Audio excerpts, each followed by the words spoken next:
In this video, we're going to take a look at one of the key elements of improving your speed and power, and that's eccentric training. Specifically, I'll take you through some of the drills I do with my group and give you some reps and sets and some ideas so that you can combine this type of training with your own training.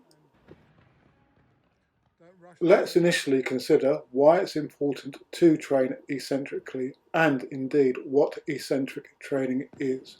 When you land from a jump or when you're running, sprinting for example, the muscles of the ankle, knee and hip will go on a stretch and they have to absorb a lot of force, a lot of impact, as that triple jump still just shows. So you need to train eccentrically, as this can improve your concentric power as well, the ability to return force. Before you can return force, you have to absorb it. So this is what eccentric training is all about. You can develop it in the gym with weight training, for example, as well as through specific jumping exercises and drills.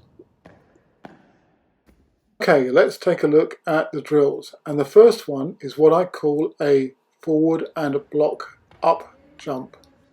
As the name suggests, you need to jump dynamically forwards using a low loop to land dynamically on both feet to then explode upwards. So you're jumping forwards, braking and then leaping upwards as quickly, as powerfully as possible. It's important that you don't try to absorb the impact too much, and that you keep your knee bend to a minimal angle, and it's all about extending out of the block.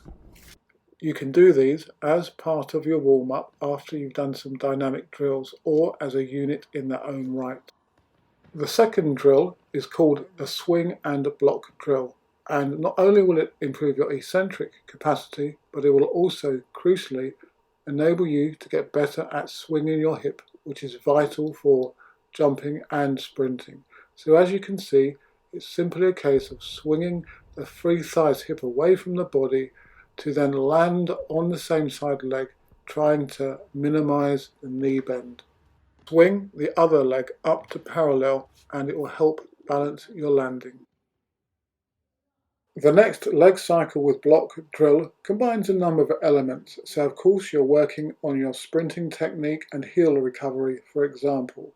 What I do is I periodically call out stop or pause, and the athletes have to do just that, stopping on one leg and swinging their thigh up to help balance their landing. It's very similar to the previous swing and block drill.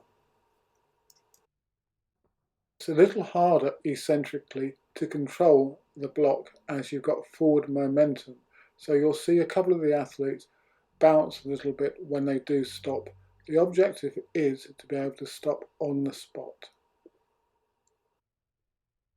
We'll do this a couple of times over 20 to 30 meters.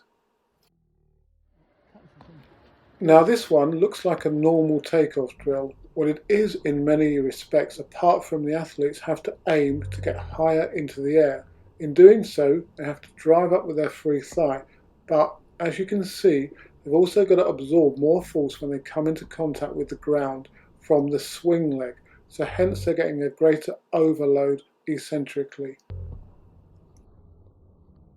You can do this with 1, 3 or 5 steps in between. If you'd like to find out more about the FREELAP timing system, drop me an email. There are other ways to develop eccentric capacity, and I've covered this in some of my other videos and will be doing so again in future. As usual, thanks for watching and good luck with any competitions you may have ahead and of course with your training.